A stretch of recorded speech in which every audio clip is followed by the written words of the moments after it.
জিন্দাবাদ। নাটক ছেড়ে বিচার করো। দাবি এক, দাবি এক। রাষ্ট্রপতির পদত্যাগ। We want justice. We want justice. We want justice. দৌড়ে দৌড়ে মারো না।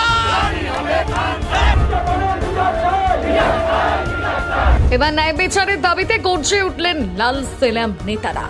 রাজাবাজার ট্রাম ডিপোর কাছে সকলে কাঁধে কাঁধ মিলিয়ে দাবি তুললেন জাস্টিস ফর আরজি কর। গতকাল অর্থাৎ ৩রা সেপ্টেম্বর বামফ্রন্টের তরফ থেকে আয়োজন করা হয় প্রতিবাদের মিছিল হওয়ার কথা ছিল রাজাবাজার ট্রাম ডিপো থেকে আরজি কর মেডিকেল কলেজ ও হাসপাতাল পর্যন্ত। কথা মতো রাজাবাজার থেকে শুরু হয় মিছিল। জাস্টিস ফর আরজি কর, জাস্টিস ফর আরজি কর করতে করতে এগিয়ে যান বামফ্রন্ট নেতারা। কারোর পরনে we want justice T shirt, আবার কারো হাতে প্লাকার্ড লেখা তোমার আওয়াজ আমার স্বর, বিচার চায় আরজি কর, আবার লেখা আর কবে। এই লড়াইয়ে হাঁটতে দেখা যায় বামফ্রন্টের চেয়ারম্যান বিমান বসুকে। এই প্রতিবাদ মিছিলে সামিল ছিলেন ৮ থেকে ৮০ সকলে। বৃদ্ধদের পাশাপাশি দেখা গেল এক খুদেকে, বাবার কাঁধে বসে মিছিলে সামিল হয়েছেন তিনি। প্রতিবাদে হাঁটতে দেখা যায় এক বৃদ্ধকেও। শুধু তাই নয়, দেখা যায় শাসক দলের পতাকা লাগানো এক বাড়ির ছাদ থেকে জনগণ না বামফ্রন্টের প্রতিবাদকে সমর্থন জানাচ্ছেন, সাথে বলছেন উই ওয়ান্ট জাস্টিস। এই মিছিলে সব থেকে নজর কেড়েছেন এক ব্যক্তি, যিনি হাঁটতে না পারলেও হুইল চেয়ারে বসে প্রতিবাদ করতে নেমেছেন। তবে আশ্চর্যের বিষয় কি জানেন? এই প্রতিবাদ মিছিল সাধারণদের বিন্দুমাত্র সমস্যা তৈরি করেনি, বরং এই প্রতিবাদ মিছিল দেখে ভিডিও করছেন এক বৃদ্ধ। শান্তিপূর্ণভাবেই চলছিল প্রতিবাদ, তবে মিছিল রাজাবাজার থেকে শুরু হলেও গন্তব্যস্থলে পৌঁছানোর আগেই বাধা দেয় পুলিশ সেনারা। খান্না মোড়ের সামনে ব্যারিকেড দিয়ে আটকে দেওয়া হয় তাদের, কিন্তু এই সামান্য লোহার গেট তাদের সামনে বাধা হয়ে দাঁড়াতে পারেনি। সেই ব্যারিকেড ভেঙে আবারও চলে প্রতিবাদ মিছিল, কিন্তু এগোতে না এগোতেই ফের শ্যামবাজারের ৫ মাথা মোড়ে আবারও ব্যারিকেড। তবে এবার কোনো ঝুট ঝামেলা ছাড়াই তারা সেখানে অবস্থান বিক্ষোভ করতে বসে পড়েন। সেখানেই চলতে থাকে তাদের বিক্ষোভ। এই মিছিলে হাঁটতে দেখা যায় সৌরভ পালোধি, দীপশিতা ধর, তন্ময় চক্রবর্তী, সায়ন ব্যানার্জি, মোহাম্মদ সেলিমের মতন বামফ্রন্টের নেতা নেত্রীদের। আর সেই মিছিলে হাঁটতে হাঁটতে সৌরভ পালোধি বললেন, প্রশাসনের যত বড় মাথাই হোক না কেন, তাদের শাস্তি পাওয়া না অবধি এই মিছিল চলবে। হ্যাঁ, মানে এটা আমার আলাদা করে কিছু বলার নেই, কারণ আমি একেবারে এটা নিয়ে মাথা ব্যথাই নেই। কারণ আমরা খবরের কাগজে বা তখনই নিউজে যদি পড়ে থাকি অ্যারেস্ট হয়েছে নানা একটা অন্য করাপশান ফিনান্সিয়াল করাপশানের কারণে। আমরা এখানে নির্যাতিতার দোষীদের শাস্তি চাই। প্রশাসনের কোন মাথা যুক্ত আছে, কেন তথ্য প্রমাণ লুট করা হলো, কারা করলো, তো যে আন্দোলনে আমরা শুরুর দিন থেকে ছিলাম সেই আন্দোলনেই আমরা এখনও আছি। এই রকমভাবে একটা আন্দোলনকে ঢেকে দেওয়ার জন্য সন্দীপ ঘোষ অ্যারেস্ট হয়েছে একটা অন্য ইস্যুতে। হ্যাঁ, একেবারে নজর ঘোরানো হচ্ছে। এটা আমি অ্যারেস্ট মনে করি না, এটা সেফ হাউসে নেওয়া মনে করি, যে সাবধান করে দেওয়া হলো সন্দীপ ঘোষ এই ভিড়ের মাঝখানে পড়ে গেলে তাকে কচুকাটা করা হবে। তো সেখানে একটা সেফ হাউসে চলে গেল, যেখানে পুলিশি তৎপরতায়, প্রশাসনের তৎপরতায় সে ভালো থাকতে পারবে, আরামে থাকতে পারবে, যত্নে থাকতে পারবে। তারপরে হয়তো দুদিন পর আবার দেখবো কুণাল ঘোষের মতন আবার স্পোক্স পার্সন হয়ে চ্যানেলে বসে আছে। এটা একটা প্রসেস, যেটা এই তৃণমূল সরকার, বিজেপি সরকার দুজন মিলে এটা করতে চিরকাল সক্ষম হয়েছে এবং আজও সেইটা করে চলেছে প্রতিনিয়ত। তো এইটা আমাদের আন্দোলন থামিয়ে দেওয়া, দমে যাওয়ার কোনো জায়গাই নেই, কারণ সন্দীপ ঘোষ অ্যারেস্ট হয়েছে করাপশনের জন্য। এইখানে আন্দোলন চলছে নির্যাতিতার দোষীদের, এবং দোষীদের যারা কন্টিনিউয়াসলি আড়াল করেছে সে প্রশাসনের যত বড় মাথাই হোক না কেন, তাদের শাস্তি পাওয়া না অবধি এই মিছিল চলবে, আন্দোলন চলবে। সাধারণ মানুষ নিজেদের মতন করে যেভাবে পথে আছে, ডাক্তাররা লালবাজার অবরোধ করে বসে আছে, আমি কালকে সারা রাত ছিলাম, আবার যাব আজকে রাতে, অবরোধ করে বসে আছে, তাদের আন্দোলন চলবে। সবাই সবার মতন করে আন্দোলন করবে, এটাই কাম্য। মিছিলের সমান তালে ছিলেন দীপশিতা ধর।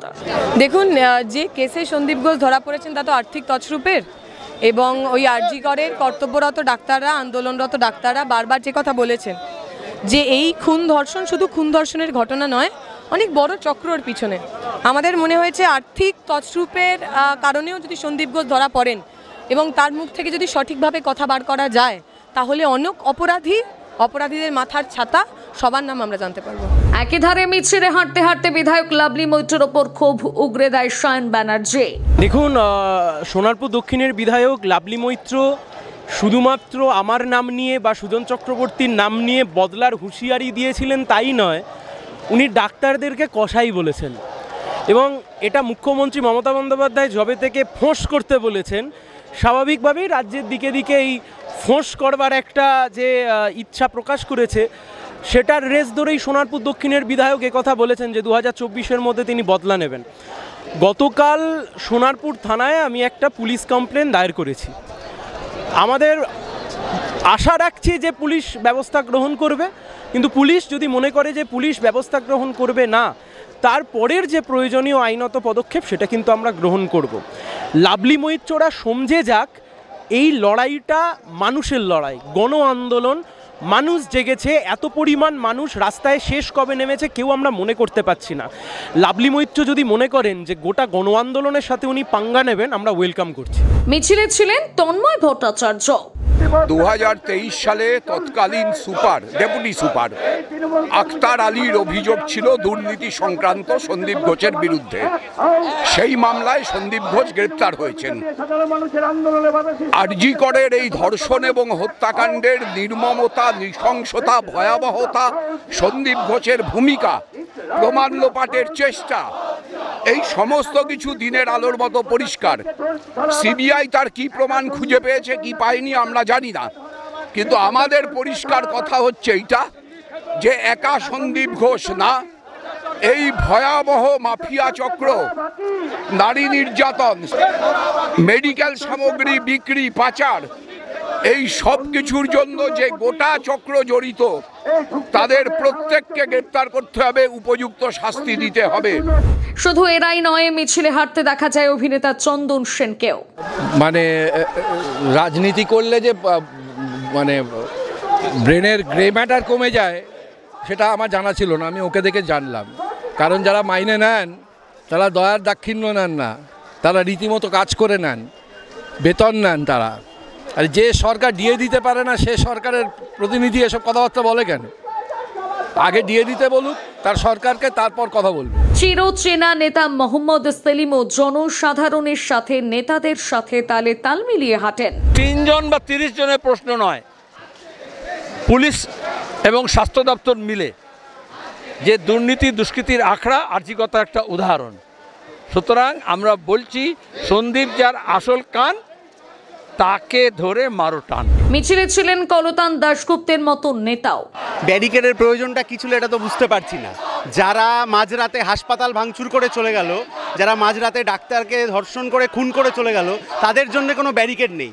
আর যে মানুষগুলো রাস্তায় নেমেছেন বলে এই অপরাধীরা ধরা পড়ার জায়গায় গেছে, এত মানুষ এর বিরুদ্ধে প্রতিবাদে নেমেছেন, তাদের জন্য ব্যারিকেড করে দিয়ে কলকাতা পুলিশ কার্যত তৃণমূলের ছাতার তলা নিজেদের থাকার অস্তিত্ব প্রমাণ করছে। এই অপ্রয়োজনীয় জিনিস।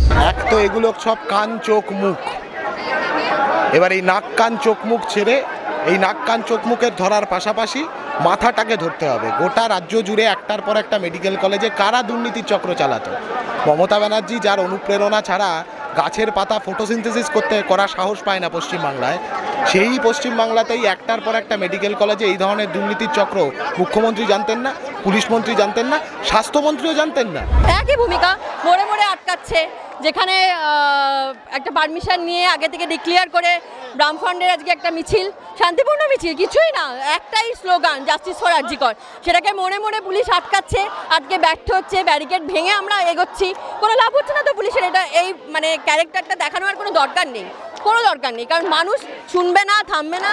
মারামারি লাটালাটি করে যদি ওরা মনে করে আমাদের আটকাতে পারবে, তাও আটকাতে পারবে না। প্রতিবেদনটি লিখেছে সুনন্দা মান্না, কণ্ঠে রিয়া সরকার, রিপোর্টিং এর শোভন চক্রবর্তী, গ্রাফিক্স করেছে শুভঙ্কর সরকার এবং ফুটেজ সংগ্রহ করেছে সুস্মিতা কুণ্ডু। বাংলা হান্টের আরো নিত্য নতুন প্রতিবেদন দেখতে নজর রাখুন আমাদের পেজে।